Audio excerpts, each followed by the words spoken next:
Mardi le 27 septembre 2022, chers abonnés d'Africa Kou Télévision, bonjour. Toye ko répondre na rendez-vous ya chaque mardi awa na siège ya ECD weza parti cher ya Martin Fayulu. Esika wapi basanganaka mpona kolobela actualité ya mboka na biso na ba différents intervenants. Tolanda bango na bilili ya Africa Kou Télévision. Cher mwana mboka Adrien Malenga, secrétaire national en charge de la formation idéologique et de l'administration de notre parti, modérateur du jour pour la parole. Cher Banamboka, nous venons là de suivre le récit triste des événements qui se déroulent dans notre pays. Quelle est finalement la leçon que nous devons tirer? Rappelons-nous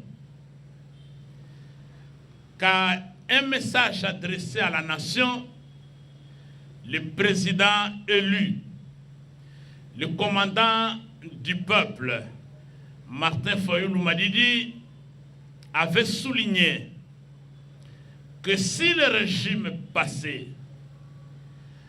avait laissé le projet de la balkanisation de notre pays à 50%,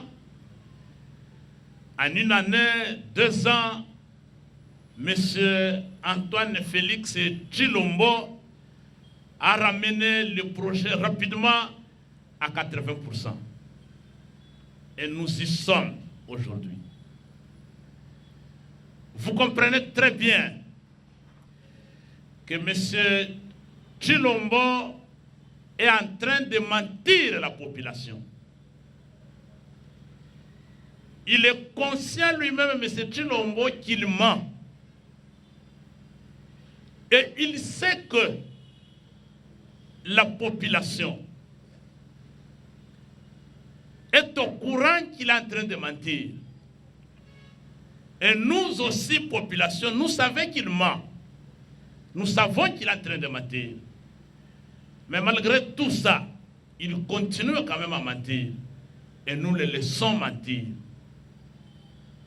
C'est notre responsabilité qui est en jeu. Le président élu a lancé un cri d'alarme à ce qui s'est passé ou ce qui se passe présentement dans la province de Maïdombe, précisément à Kwamout. Peut-être les gens ne l'ont pas cru, mais hier, c'est Fatundu dans le Kwilu qui était attaqué. Et au moment où nous parlons, nos compatriotes de Fatundu dans le territoire de Bagata, la province du Kwilu, sont en brousse et dans la forêt. L'honorable Jean Bosco Mambo, l'honorable Mambo, qui est en route, qui est revenu hier du terrain, devrait nous rejoindre pour nous dire qu'est-ce qui se passe réellement. Mais la question que le président élu continue à poser et à se poser, que font les policiers et les militaires qui inondent les rues de Kinshasa? Que font ces policiers et ces militaires qui sont déployés à travers toute la ville de Kinshasa lorsque nous organisons des manifestations pacifiques? Nous sommes à moins de 200 km de Kinshasa. La situation est en train de se dégrader chaque jour qui passe. C'est à Kwamout, et hier c'était à Bagata dans le Kwilu, ça sera à Kenge et finalement ça sera à Kinshasa. Chers amis, il y a un complot pour imploser notre pays de l'intérieur, pendant que toutes les frontières sont menacées. La réponse à tout cela est claire. Dans le manifeste de Kisangani, Parmi les prérequis, Mwanamboka Adrien Malenga l'a bien souligné, nous avons un pilier important qui est l'intégrité du territoire qu'il faut protéger et la pacification totale de notre pays. Mais qui a la mission de le faire? Qui a la mission de protéger l'intégrité territoriale de la RDC et de pacifier tout notre pays? Ce sont nos services de défense et de sécurité. C'est l'armée congolaise, c'est la police nationale congolaise qui ont la mission de protéger les personnes et leurs biens. Aucune armée étrangère ne peut pacifier notre pays, ni assurer l'intégrité de notre territoire. Chers amis, chers camarades, chers Banamboka, aussi longtemps que nous laissons M. Tshilombo ramener tous les pays du monde en RDC, qui deviendra comme un pays où vous avez toutes les armées étrangères.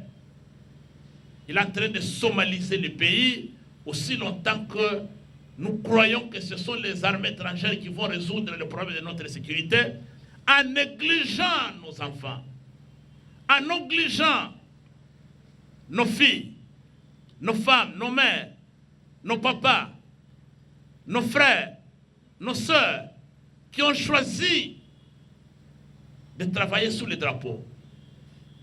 Ils ne sont pas nourris, ils ne sont pas correctement soignés, ils ne sont pas bien logés, et surtout, pendant la guerre, ils ne sont pas bien payés, et ils sont mal équipés. En plus, ils sont infiltrés. Aussi longtemps que notre armée sera abandonnée, cher Banamboka, nous allons assister au départ sous nos yeux de notre pays. Le pays sera occupé. Donc nous devons nous lever, comme l'a dit l'honorable Jean-Baptiste Kassekwa. À nous, c'est nous qui devons nous lever. C'est nous qui devons conscientiser la population.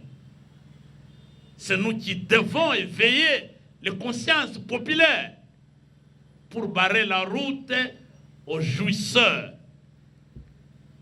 qui considèrent que ce pays, c'est un gâteau qu'ils se partagent entre membres de famille. Les fraudeurs qui avaient foulé, qui n'avaient pas voulu respecter la volonté du peuple congolais. Ils ne sont pas redevables vis-à-vis de la nation. Voilà pourquoi, chers amis, la MONUSCO qui était venue chez nous pour stabiliser le pays, le secrétaire général des Nations Unies déclare que les forces de l'ONU sont moins équipées que les M23. Quelle honte! Quelle honte! Comment pouvons-nous comprendre que les Nations Unies soient moins équipées et que les M23 soient mieux équipés? Mais d'où viennent les armes du M23? Le M23 a quelle usine de fabrication d'armes sophistiquées? Nous le savons, ce qui se passe. Nous savons ce qui se passe. On nous prépare psychologiquement à comprendre la nécessité de retirer les forces de la MONUSCO et de les remplacer par les forces des pays agresseurs, de façon à achever la dernière étape de la balkanisation de notre pays. Nous le savons déjà. Le plan qui est en place, c'est qu'il faudrait que la MONUSCO se retire, laisse derrière elle un vide, et ce vide sera comblé par les armées rwandaises, ougandaises, burundaises, qui ont déjà des prétentions territoriales dans notre pays. Nous savons ce que les Rwandais veulent. Ils ont besoin du Nord Kivu. Ils ont besoin de nous amputer le Sud Kivu. Ils ont besoin de territoires. Et si nous ne prenons pas attention, ça sera très grave.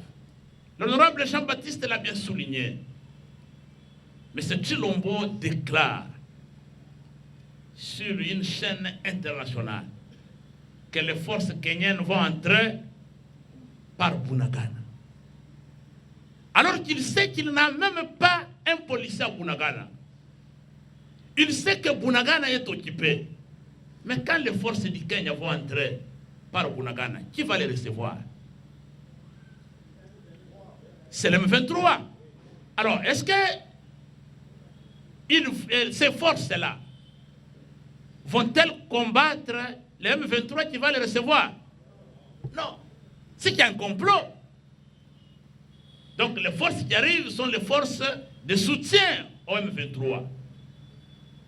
Voilà, chers amis, nous pensons qu'en tant que parti avant-gardiste, nous ne devons pas laisser les compatriotes qui ont vendu leur âme sacrifier l'avenir de nos enfants, l'avenir de nos petits-enfants.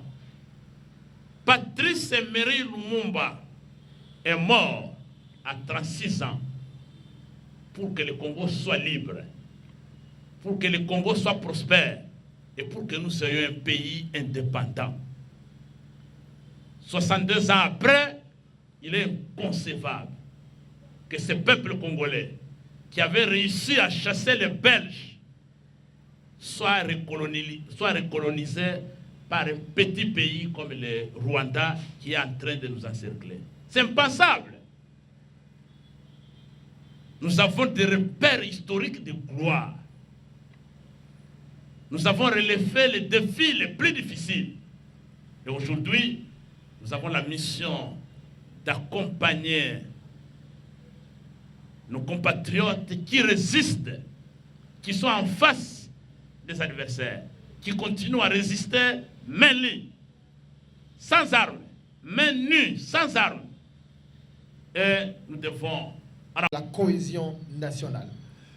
Je voudrais, en guise d'introduction, lire ici le message du président élu adressé au peuple congolais en rapport avec la situation qui prévaut à Kwamout. Peuple congolais, lorsque le ciel s'assombrit, dit-on, la pluie n'est plus loin et l'orage peut gronder la nuit prochaine. L'heure est grave. La cohésion nationale, colonne vertébrale de l'unité de notre pays, est gravement menacée. Au moment où notre pays est agressé par le Rwanda, je suis convaincu que ce qui se passe à Kwamout n'est pas un fait isolé. À coup sûr, il doit participer d'un complot ourdi par les ennemis de notre pays pour le déstabiliser et au besoin provoquer son implosion. Aucun Congolais digne de ce nom ne peut l'accepter. Il est donc du devoir de tout un chacun de se mobiliser pour stopper cette poussée divisionniste et protéger l'héritage que nous ont légué nos pères de l'indépendance. C'est ainsi que j'en appelle à la prise de conscience de chacun de nous et au sens de responsabilité qui doit nous caractériser en pareilles circonstances pour prendre la mesure du danger existentiel qui guette notre pays. J'appelle en conséquence tous les Congolais vivant à Kwamout au calme. Je sais que le Yaka et le Teke sont un même peuple et ont toujours vécu en parfaite harmonie. Les actes affreux qui s'y commettent aujourd'hui ne font pas partie de notre culture. C'est pourquoi j'exhorte tous les Congolais à la vigilance et surtout à ne point céder à une quelconque instrumentalisation ou manipulation qui mettrait en mal la concorde nationale. Nous devons absolument combattre le démon de la division. Et en aucun cas, il ne doit triompher sur la cohésion de la grande famille congolaise. Ainsi, je clame tout et fort, Congo et Kolo Moko. Congo, un pays uni et indivisible. En écho à notre hymne national qui doit résonner et vibrer à l'intérieur de chacun de nous. Que Dieu vous bénisse, que Dieu bénisse le Congo. Fait à Kinshasa le 24 août 2022, Martin Fayulu Madidi, président élu. Voilà, pour le programme d'aujourd'hui, en principe, nous aurons 3 intervenants, disons 4. Nous allons commencer par, on devait en principe commencer par la situation qui prévaut à Kwamouth, mais aussi aujourd'hui dans le Kwilu, parce que vous savez que ce qui a commencé à Kwamouth a pris de l'ampleur. Aujourd'hui, les conflits s'est étendu même jusque dans la province voisine du Kwilu. On devait donc avoir l'intervention de l'honorable Jean Bosco Mambo, qui est élu de Fatundu. Je crois qu'il est en route. Mais comme il n'est pas encore là, nous allons commencer par la situation sécuritaire en Ituri avec notre frère Luc Malembe. Après, nous allons donner la parole à l'honorable Kassekwa, l'élu de Goma, pour nous parler de la situation sécuritaire au niveau du Nord Kivu.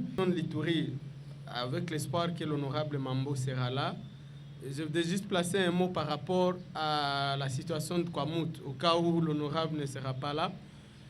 C'est qu'il est devenu clair que nous avons toutes les raisons de croire que c'est le Rwanda qui est derrière ce qui se passe dans les Mai Ndombe. Vous avez tous lu l'alerte lancée par notre ambassade à Bangui, en Centrafrique, qui affirme que les militaires ou les contingents rwandais qui est déployé dans la mission de l'ONU en Centrafrique déploient plutôt ses troupes le long de notre frontière. Et je voudrais vous rappeler que l'actuelle dame qui dirige la MINUSCA, la mission des Nations Unies en Centrafrique, est rwandaise. Donc, comprenez tous les... En fait, je crois qu'il y a beaucoup de gens qui ne savent pas comment M. Kagame et le Rwanda fonctionnent. Ils sont en train de nous distraire avec des histoires de négociations avec Tshisekedi, mais dans l'entretemps, eux, ils passent à la vitesse supérieure du côté ouest du pays, parce qu'on avait déjà prévenu que la présence de l'armée rwandaise en Centrafrique, le fait pour le Rwanda d'avoir acheté 2 bases militaires au Congo-Brazzaville en face de Kinshasa, on savait déjà que quelque chose se préparait. Malheureusement, ce régime ici, les gens sont dans la jouissance, dans les mariages. Et lorsque le Congo-Brazza a vendu des bases militaires au Rwanda pour nous surveiller de près, notre prétendu gouvernement n'a rien fait pour protester. C'est là qu'il fallait commencer, ça n'a pas été fait. Donc nous avons aujourd'hui toutes les raisons de croire que le Rwanda est derrière ce qui se passe également à Kwamouth. Alors, je reviens maintenant pour la situation actuelle en Ituri. Je crois que vous avez suivi que le Premier ministre de M. Tshilombo, M. Sama Lukonde, a séjourné à l'est, donc en Ituri et au nord Kivu, encore une fois selon lui pour procéder à l'évaluation de l'état de siège. Je rappelle que c'est la 3e fois en 17 mois d'état de siège que M. Sama Lukonde arrive pour la même mission. Il est déjà revenu dire qu'il vient évaluer l'état de siège. Et à chaque fois qu'il le fait, tout le monde lui dit, nous, on ne voit pas. On ne voit rien, on ne voit rien qu'on attend même. Il faut lever cette histoire. Mais au moins, cette fois-ci, pour une fois, toutes les forces vives de la province lui ont dit qu'il faut immédiatement lever l'état de siège. Parce que le problème, c'est quoi? Au même moment, la CENI annonce le début de l'opération d'enrôlement des électeurs d'ici décembre, même si nous n'avons même pas de calendrier électoral. La question se demande comment on va faire l'enrôlement sans calendrier électoral. Lorsque des journalistes posent cette question à M. Tshilombo, il dit que le calendrier électoral, ce n'est pas ça qui organise les élections. Donc selon Tshilombo, on commence par l'enrôlement des électeurs, ensuite les élections et après le calendrier. Mon Dieu. Alors, mais au moins, si la CENI dit qu'elle va commencer l'enrôlement des électeurs d'ici décembre, je vous rappelle ici que l'enrôlement des électeurs, c'est une opération politique. Les gens doivent tenir des meetings pour préparer ou pour encourager la population à aller se faire enrôler. Mais les activités politiques sont supposées suspendues sous état de siège. Même si nous voyons des caméras en train d'aller tenir des meetings, en fait, les seuls qui sont autorisés à tenir des activités politiques, c'est les gens de la famille de Tshilombo. Nous avons vu Mouindo Nzangi aller lancer son parti là-bas. Nous avons vu Kamere, même l'épouse de Tshisekedi était partie là-bas, elle a tenu un meeting. Mais nous, l'opposition, vous ne pouvez pas oser. Vous ne pouvez pas oser, on va vous opposer l'état de siège. Donc en fait, c'est un état de siège qui n'existe plus que de nom. Alors, donc là, je disais que par rapport à la visite de M. Sama Lukonde, tout le monde lui a dit qu'il faut lever en toute urgence cette histoire d'état de siège. Mais on sait que ce n'est pas la première fois qu'il arrive et qu'il dit « j'ai écouté, je veux donner rapport » et puis il n'y a rien qui va suivre. Parce qu'au même moment, on a prorogé l'état de siège, je crois, dans le Conseil des ministres de ce vendredi. Alors, je crois que l'honorable Kasekwa va nous parler du séjour de M. Sama du côté du Nord Kivu. Mais en tout cas, pour ce qui est de l'Ituri, tout le monde a été clair. D'ailleurs, au Nord Kivu, eux, ils sont dans des manifestations, d'ailleurs, pour déclamer la fin de cette histoire d'état de siège. Alors, côté sécuritaire, c'est que il n'y a rien qui a évolué. La province semble placée dans une situation carrément de non-État, où les groupes armés se promènent partout, se combattent pour contrôler des sites miniers, pendant que les généraux qu'on a envoyés là pour prétendre faire un état de siège, eux-mêmes sont dans les affaires, ils sont à la recherche de l'or, ils sont en train de vendre les militaires aux Chinois, aux entreprises chinoises qui exploitent de l'or, y compris dans la réserve de Fona Okapi, où toute exploitation est interdite. Donc, sous cette administration militaire, ces généraux sont allés chercher tous les Chinois partout où ils se trouvent au monde, où ils sont en train de les amener là-bas. Et vous allez trouver que des militaires qui sont censés protéger la population protègent plutôt les Chinois.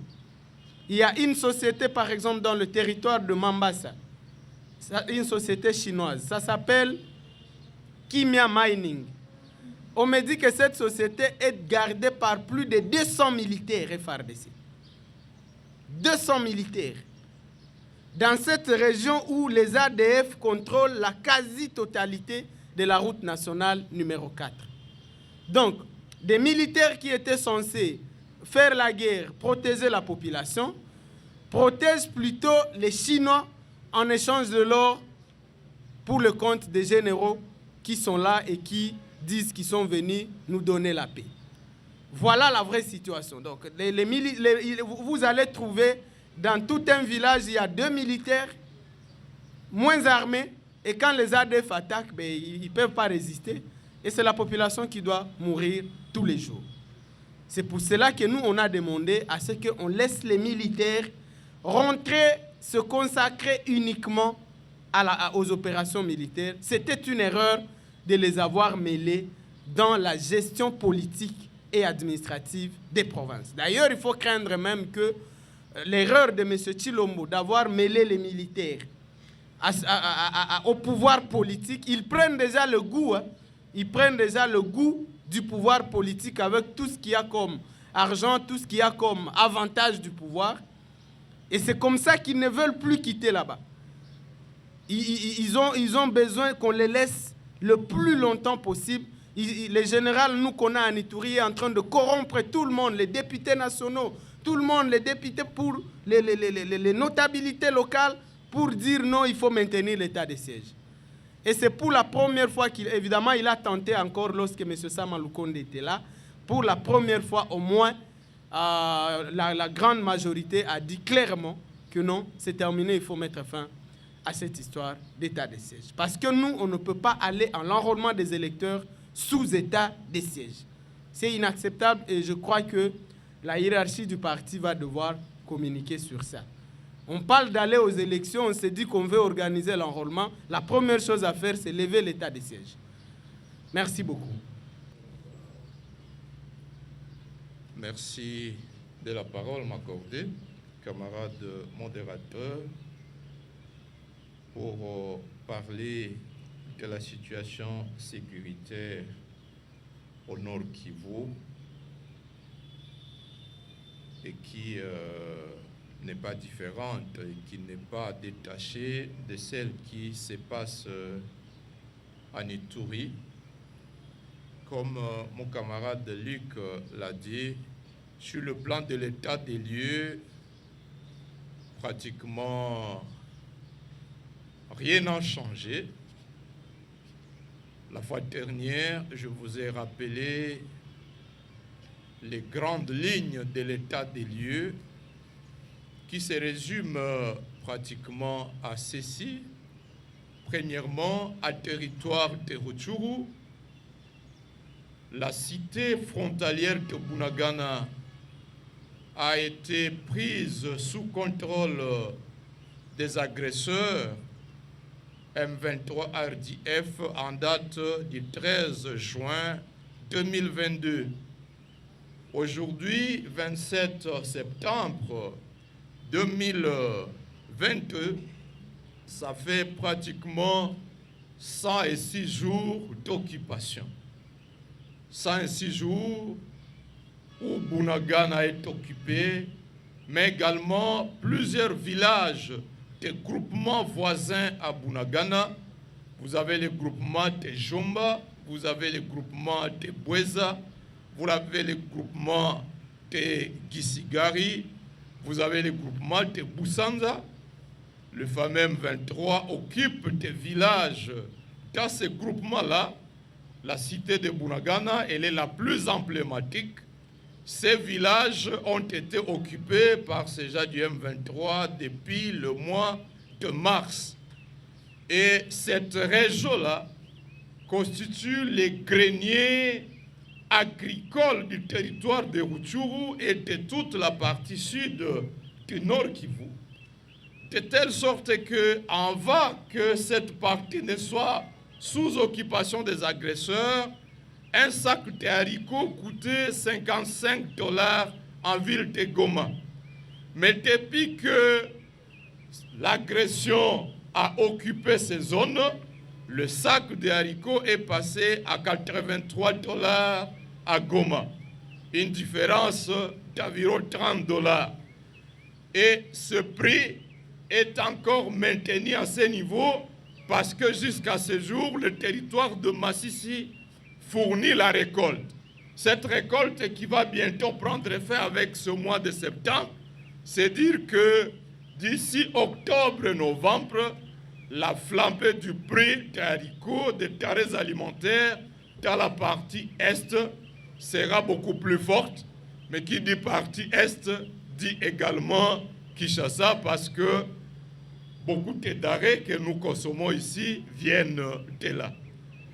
Alors, pendant que ces entités demeurent sous occupation, les populations qui habitaient autochtones de ce coin ont pris fuite. Une partie s'est orientée en Ouganda, une autre au centre du territoire de Rutshuru, une autre partie est venue jusque dans les périphéries de Goma. Toutes ces populations sont sans assistance.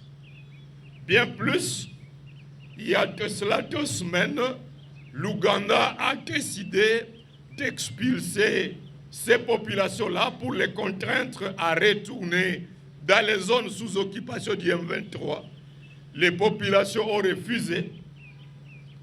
La société civile du territoire de Rutshuru, avec des notabilités en province, ont mobilisé des moyens de transport pour ramener ces populations de l'Ouganda vers le centre de Rutshuru, où ces populations sont sans assistance.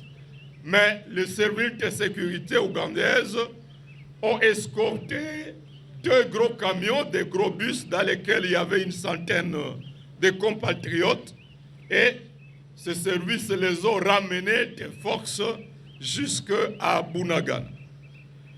De cet état des lieux, vers la partie nord de la province, en ville de Butembo, je vous ai rappelé ce qui s'est passé dans la nuit du 9 au 10 août, où les présumés Altef ont organisé une attaque spectaculaire contre la prison. Ils ont emporté plus de 822 détenus jusque dans la chefferie voisine de Bachou. Il n'y a eu aucune poursuite contre ces gens-là, alors qu'il n'y a pas de forêt, ce ne sont que des champs. Et donc, toute la ville des évadés était visible aux yeux de tout le monde, mais tous les services de sécurité, services de défense, se sont refusés d'intervenir. À territoire de Beni, Irumu, Mambasa, Djougou, la situation sur le plan de l'état des lieux ne cesse de se détériorer, comme l'a dit Luc Malemé. Avant l'état de siège, les tueries, de même que les incendies de véhicules, étaient déplorés dans la zone qui va de Eringeti à la ville de Beni à Kassindi, et dans toute la forêt de Mayango, ce qu'on appelait le triangle de la mort. Depuis l'instauration de l'état de siège, les ADF ont considérablement élargi les rayons d'action. D'abord, sur tous les territoires de Aru, ils sont partis de Eringeti pour attaquer à maintes reprises les agglomérations de Mambelenga, de Otomabe, de Idou, de Ofaye, de Komanda, de Tchabi, de Boga, non seulement jusqu'à Komanda, mais ils ont longé la route qui va vers Mambasa et plusieurs agglomérations, notamment Bandiboli, Bawanza, Mungamba, Lolwa, Tolitoli, Mandima, Mayuano, Luemba, Biakato, Teturi, Bela, Djiapanda, Makiki. Toutes les agglomérations sont victimes de massacres à répétition. En 16 ans d'état de siège, ils ont élargi les rayons de massacre jusqu'à une distance de 300 km de longueur, 200 km de largeur. Et je rappelle ici que Mambasa n'est pas loin de Kisangani. Mon camarade a parlé déjà de la réserve à Okapi, c'est à Mambasa et Poulou. Mambasa à environ 200-250 km de Kisangani. Si donc ils ont pu étendre les massacres sur une longueur de 300 km à 16 mois, sans rencontrer la moindre offensive, rien n'interdit que dans les mois qui suivent, ces gens-là se permettent d'aller jusqu'aux portes de Kisangani. Et Kisangani, c'est le chemin direct vers Kinshasa par le fleuve. C'est-à-dire que l'intégrité territoriale est gravement entamée au quotidien. Chaque jour où le Soti-Lombo fait ses aventures, rassurons-nous que le pays est en train de perdre des pas entiers qui passent sous les contrôles des groupes terroristes. À côté de cette intégrité territoriale qui est gravement entamée plus que jamais, le nombre de victimes de ces tueries ne cesse d'augmenter. Le dernier rapport publié par 2 collègues élus de Butembo a relevé le nombre de 4500 personnes massacrées dans les 3 territoires de Irumu, Mambasa, Beni. Si vous y ajoutez le nombre de personnes tuées à Djougou, ça dépasse les 1000. Ça, c'est jusqu'à la date du 31 mars. Mais si vous ajoutez ceux qui ont été tués en avril, mai, juin, juillet, août, septembre, eh bien, nous avoisinons facilement les 7000 à plein état de siège. Sans compter le nombre de véhicules incendiés au quotidien. À Ville de Goma, c'est pareil. Il se développe ce que l'on appelle le phénomène 40 voleurs. En réalité, ce ne sont plus 40. On parle maintenant de 80. C'est-à-dire 80 assaillants viennent attaquer des maisons dans une avenue pendant 2 heures, pendant 3 heures, à plein état de siège. Goma, c'est le chef-lieu du Nord Kivu, où vous avez les gouverneurs militaires, vous avez les vice-gouverneurs policiers, vous avez le maire de ville policier, vous avez les 2 bourgmestres. Mais, à plus de ce phénomène qui prend de l'ampleur, vous avez des cas de kidnapping au quotidien. Voilà quelques éléments de l'état des lieux. Face à ce tableau sombre, la société civile de la province du Nord Kivu a déclenché une série de manifestations pacifiques.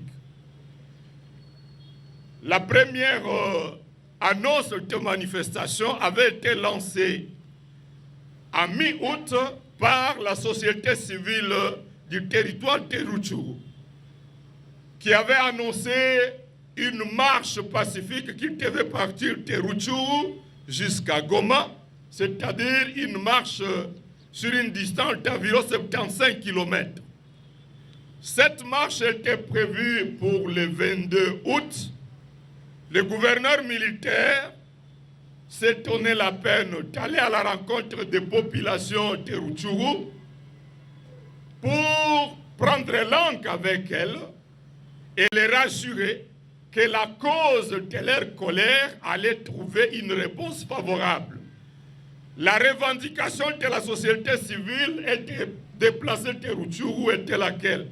C'est que la population constate que depuis le début du mois de juillet, les FARDC ne lancent plus d'offensive.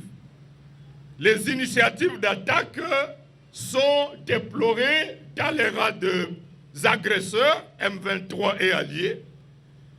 Les FARDC ne font que défendre leur position vaillamment.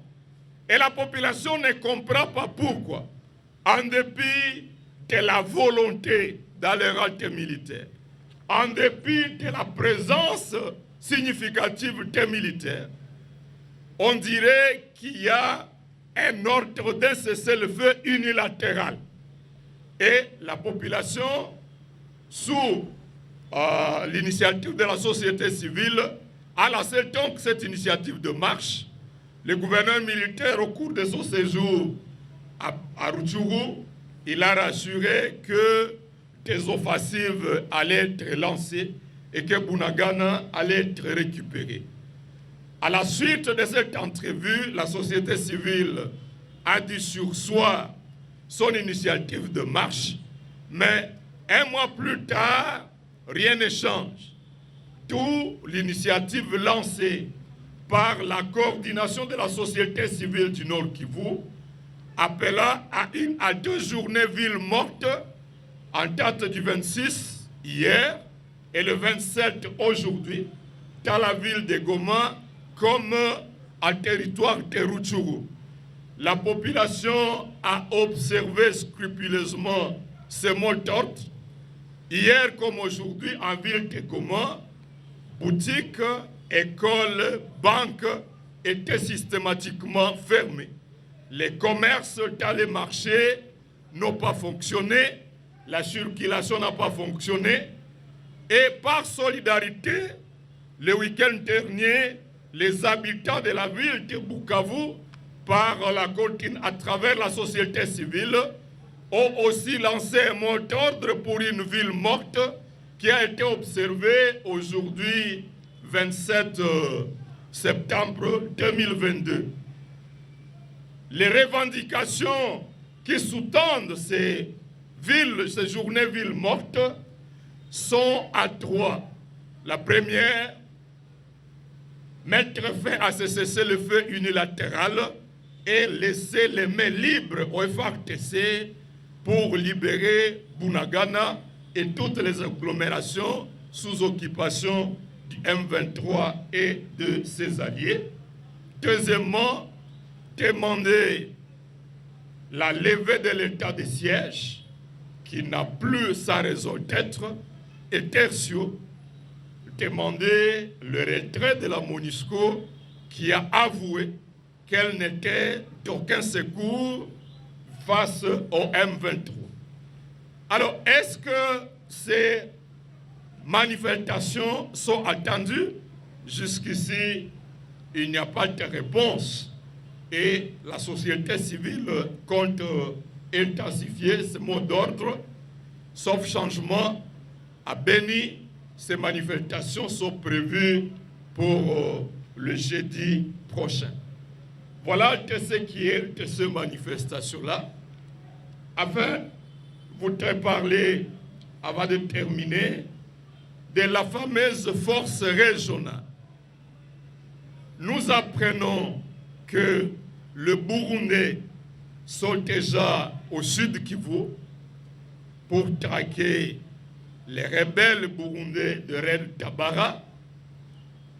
Nous apprenons également que des contingents kenyans seraient entrés par la frontière de Ishasha à territoire de Rutshuru, mais l'information n'est pas encore vérifiée, que de matériel serait entré par Kassindi, mais d'autres sources disent par Goma. Il n'y a pas encore de confirmation là-dessus, mais ce qui est révoltant, c'est que le général kenyan qui vient à la tête pour commander cette fameuse force régionale aurait déclaré que les troupes kenyanes ne viennent pas pour affronter les M23.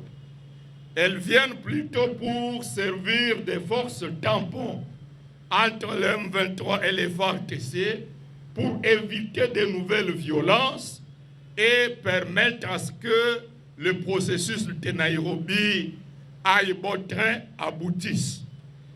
Si telle serait la mission pour laquelle cette force régionale intervient, elle ne différerait en rien à la première conception de la MONUSCO, qui était venue comme une force d'interposition en vue de permettre la mise en œuvre de l'accord de cessez-le-feu de Lusaka et s'interposer entre les belligérants de l'époque et favoriser le dialogue. Autrement dit, la force régionale s'interposerait entre FARDC et M23. Il n'y aurait plus d'offensive. Pendant ce temps-là, le dialogue commencerait entre le pouvoir de M. Tshilombo et les M23. Et le pays contributeur de ces troupes de la force régionale, comme nous l'avons vécu sous la MONUSCO, ce pays-là va faire de leur déploiement un motif, un objet de chantage, de pression, pour que rapidement le répondre au cahier de charges du M23 afin de permettre à la force régionale d'être élevée dans l'intervalle de 6 mois initialement convenu. Et donc, sauf changement, si tel est le concept opérationnel de déploiement de cette force régionale, c'est un danger. Et à mon avis, si cela se confirme, cher Banamboka, je pense qu'il ne serait pas responsable de notre part de continuer à croiser les bras, laisser ces manifestations être l'affaire de Goma, de Rutshuru, de Beni, Butembo, Bukavu, parce qu'avec ces accords-là, eh bien, le Rwanda, l'Ouganda, tel que Guy Thérèse l'a dit, tel que Macron a tenu la main de ces deux poulains à New York. Eh bien, les accords qui vont sortir de ce schéma de dialogue qui est déjà à vue, l'arrivée d'Obasanjo le mois dernier à Kinshasa et son apparition autour de M. Félix Tekamere, le déploiement, la tournée Tekamere aujourd'hui à l'Est, où il prétend prêcher au nom du dialogue, ce ne sont pas des faits anodins. C'est dire que, comme en janvier 2007, avec les accords de mixage, comme en janvier et mars 2009, avec le fameux accord du 23 mars 2009, un nouveau schéma d'accord est en route et qui sera défini en dehors du contrôle de l'opinion publique congolaise, en dehors même des fameuses institutions telles que le Parlement qui ont complètement démissionné. Il ne reste donc que les contrôles citoyens pour dire non à cet agenda qui va davantage hypothéquer la souveraineté de notre pays et fragiliser l'armée, les services de sécurité tels que nous en connaissons les conséquences. Face à cette menace, la société civile du Nord Kivu estime qu'il est impérieux de lutter davantage pour que rapidement l'état de siège soit levé. Parce que finalement, on comprend que le motif caché de l'état de siège serait finalement d'empêcher aux populations de se mobiliser pour rejeter cet agenda-là, s'opposer à cette force tampon de la force régionale. Au nom de l'état de siège, les manifestations seront systématiquement réprimées et il faudrait que par solidarité, comme sous l'occupation de 98-2023, que ce soit les Congolais habitant les villes libres qui se mobilisent à vue de sauver le pays de cette menace. Quand cela ne tient, la population de Goma a par exemple démontré le 20 décembre 2021, lorsque nous avons appris l'éventualité du déploiement de la police rwandaise à Goma, eh bien, cette population est sortie massivement. Et c'est sa mobilisation qui a mis en échec cet agenda de déploiement de la police. Si donc ce schéma de forces tampons se confirme, je peux vous rassurer que la population de Goma, la population des grandes villes du Nord Kivu, de Rutshuru, la population de Bukavu ne vont pas rester bras croisés parce qu'il en va du salut de notre pays, il en va de la défense de l'intégrité de notre territoire. Enfin, je termine par quelques observations sur la communication de M. Tshilombo, d'abord à la tribune des Nations Unies à New York, et ensuite son interview sur France 24 et RFI. Alors, à la tribune des Nations Unies, il a tenu un discours de façade, un discours de fermeté de façade destiné simplement à séduire et à tromper l'opinion publique congolaise.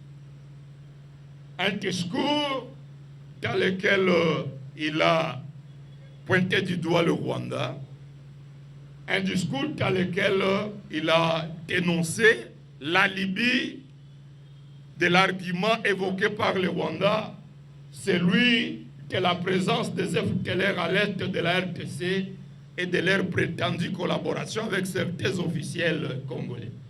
Mais ce qui contredit le discours d'apparence de M. Félix, c'est notamment un certain nombre de faits. D'abord, différemment de son discours de septembre 2021, dans lequel il s'était appesanti sur l'état de siège qu'il venait d'instaurer 4 mois avant, en le présentant comme la mesure de salut public. Dans son discours du 21 septembre 2022, il s'est interdit de parler de l'état de siège. Certainement que sa conscience l'accusait du fait du fiasco de cet état de siège.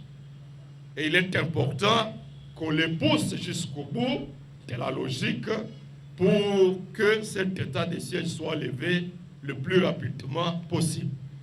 Mais curieusement, lorsque sur France 24 RFI, la question lui a été posée au sujet de l'état de siège, il a démontré que, en fait, l'objectif de l'instauration de l'état de siège était autre que l'instauration de la sécurité.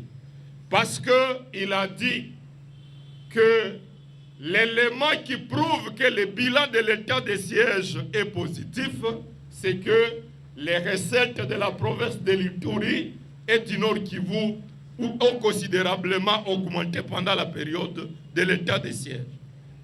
En d'autres termes, M. Félix a instauré l'état de siège pour que les militaires procèdent à la surtaxation sur ces populations meurtries, pour que ces militaires multiplient les barrières sur les routes, pour que les tracasseries augmentent et qu'ils se réjouissent de ce qu'ils appellent maximisation des recettes. Sans honte, sans scrupule, il le dit sur les 2 chaînes mondialement suivies. C'est révoltant. Deuxième élément de la contradiction de sa communication, c'est qu'en même temps que, du haut de la tribune des Nations Unies, il pose la question au Rwanda de savoir de quel FDLR s'agit-il. Paradoxalement, il a signé la feuille de route de Luanda du 6 juillet 2022. Et au premier point de cette feuille de route, il est dit que la RDC reconnaît avec le Rwanda que la présence des FDLR à l'est de la RDC constitue la principale cause des tensions actuelles entre la RDC et le Rwanda. Ils ont omis de dire que c'est l'M23. Et Félix a posé, du moins son pouvoir, a posé la signature sur cette feuille de route et il a pris l'engagement de travailler à la neutralisation immédiate du M23. Autrement dit, à Luanda, assis côte à côte avec Kagame, il épouse complètement le discours du Rwanda. Mais du haut de la tribune des Nations Unies, pour masquer l'opinion publique congolaise, il change de langage.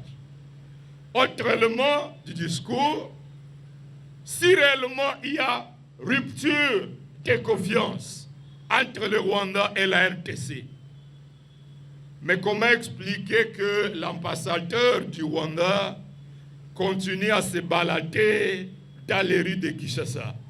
Est-ce qu'on peut s'imaginer qu'aujourd'hui, l'ambassadeur de la Russie se retrouve à Kiev, en Ukraine? C'est possible.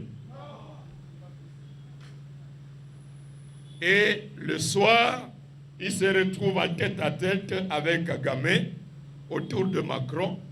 Et Nyakeru se retrouve également en tête-à-tête avec l'épouse à Kagame. C'est dire qu'il y a une farce dans ces discours-là.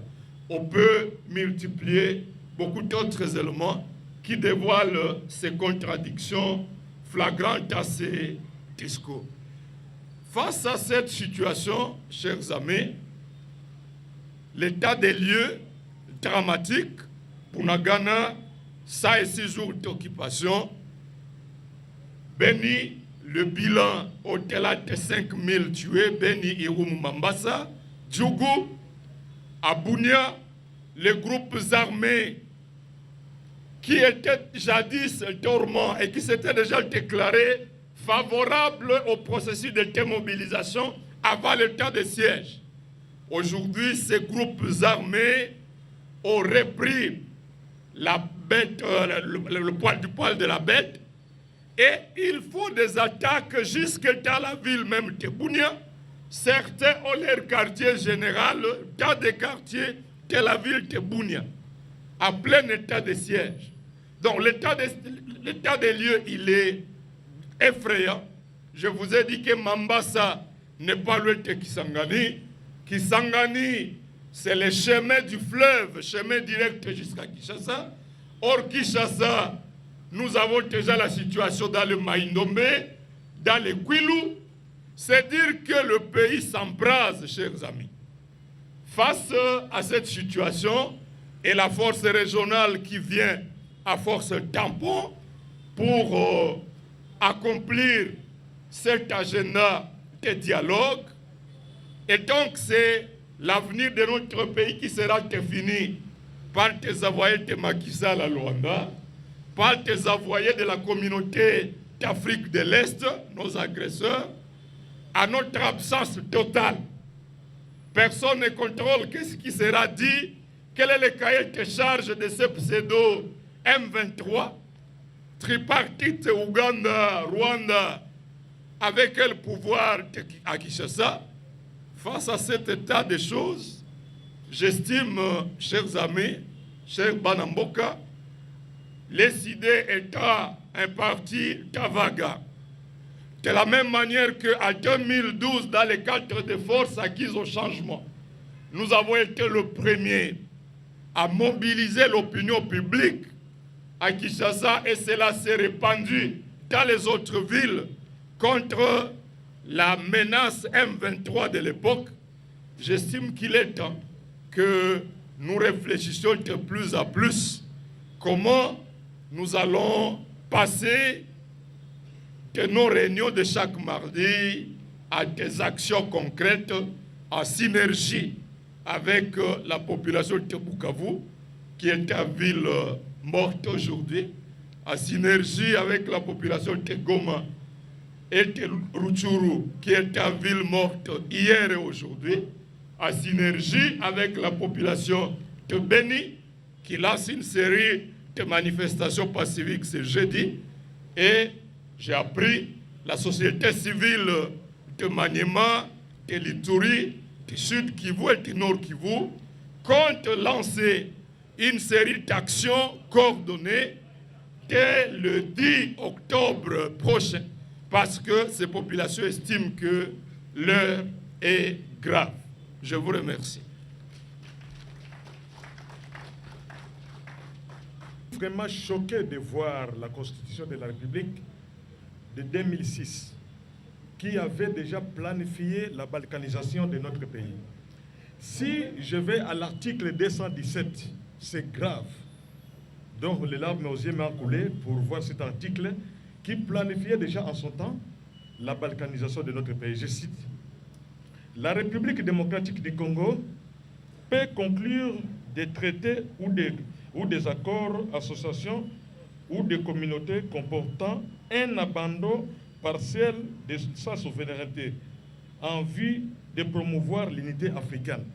Je ne comprends pas qu'est-ce que l'unité africaine vient faire ici chez nous avec notre constitution. Si je parcours encore l'article 4 de cette même constitution, tu vas voir que ce sont déjà des choses qui étaient déjà planifiées en avance. Je ne vais pas citer cela, mais je vous demanderai de lire ça.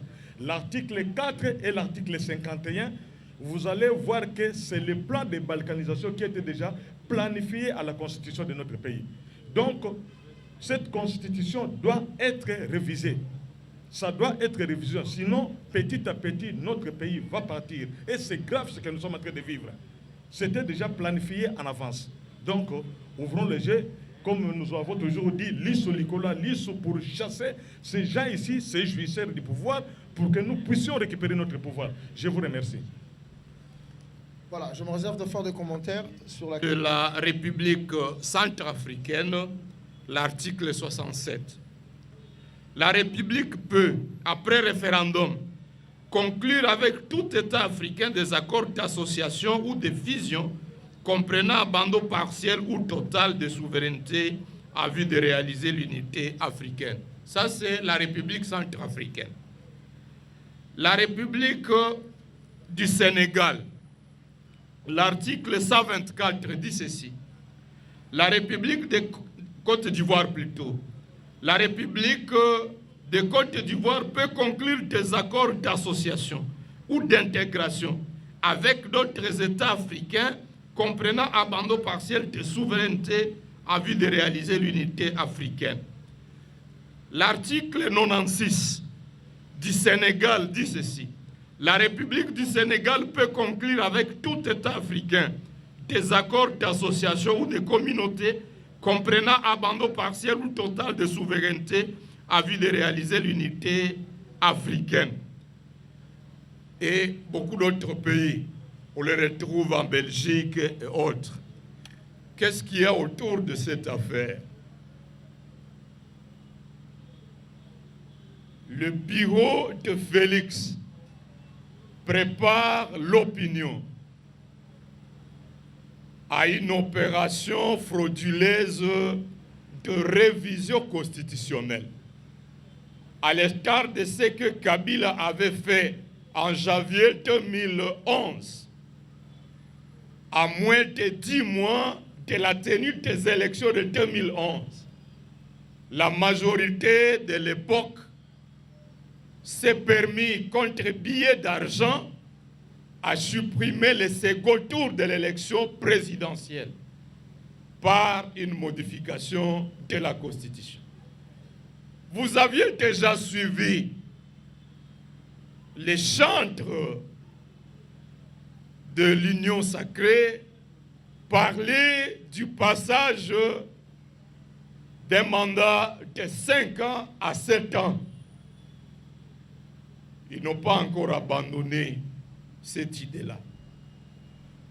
Vous les avez suivis, il y a même un d'eux parmi eux qui a déposé une proposition de loi portant suppression des assemblées provinciales parce qu'il s'estime gêné de voir la plupart des provinces échapper à leur contrôle, étant donné que la passation du pouvoir par la fraude à l'issue des élections de 2018 ne leur avait pas permis d'avoir la majorité. Et donc, il prépare l'opinion à accepter, à jeter l'anathème sur toute la Constitution, à manipuler la crainte de la balkanisation, alors qu'en réalité, c'est lui qui est en train de travailler pour la balkanisation. Lumumba définissait clairement la balkanisation. Il disait, à chaque fois que l'on vous imposera des dirigeants que vous n'avez pas élus, c'est ça la balkanisation.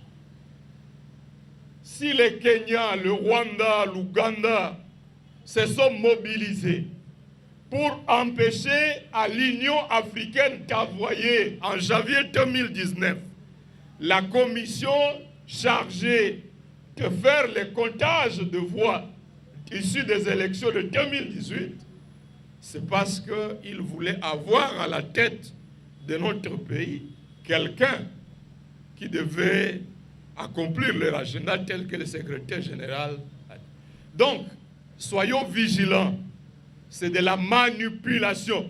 Nous ne disons pas que tous les articles sont parfaits. Mais le motif et le moment pour lequel le chantre du pouvoir évoque ces alibis-là n'est pas innocent et nous ne devrions pas ouvrir la brèche pour un nouveau tripatouillage de notre Constitution pour permettre à ce pouvoir fantoche de se maintenir le plus longtemps. Merci. Africa cool, et abena cool, Africa cool, abena cool, le quoi cool matopi. Après toujours,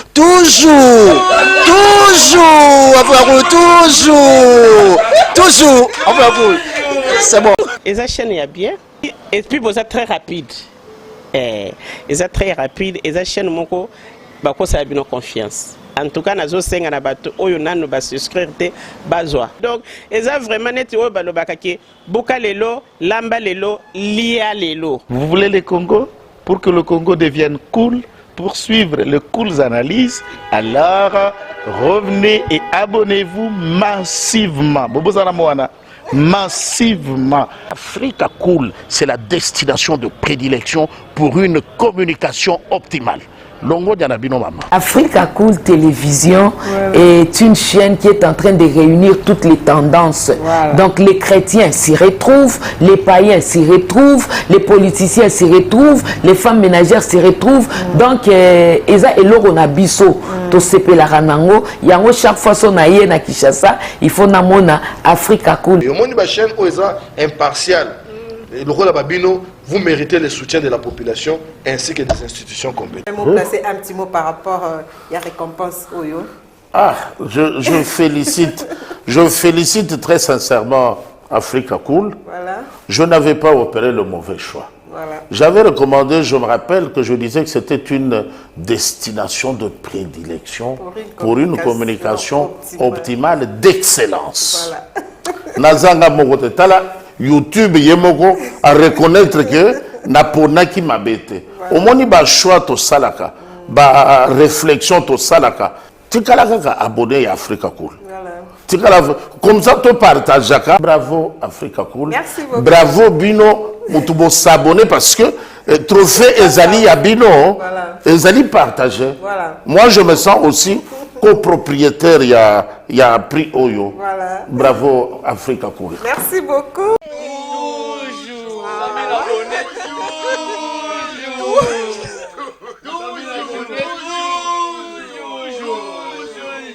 Voilà.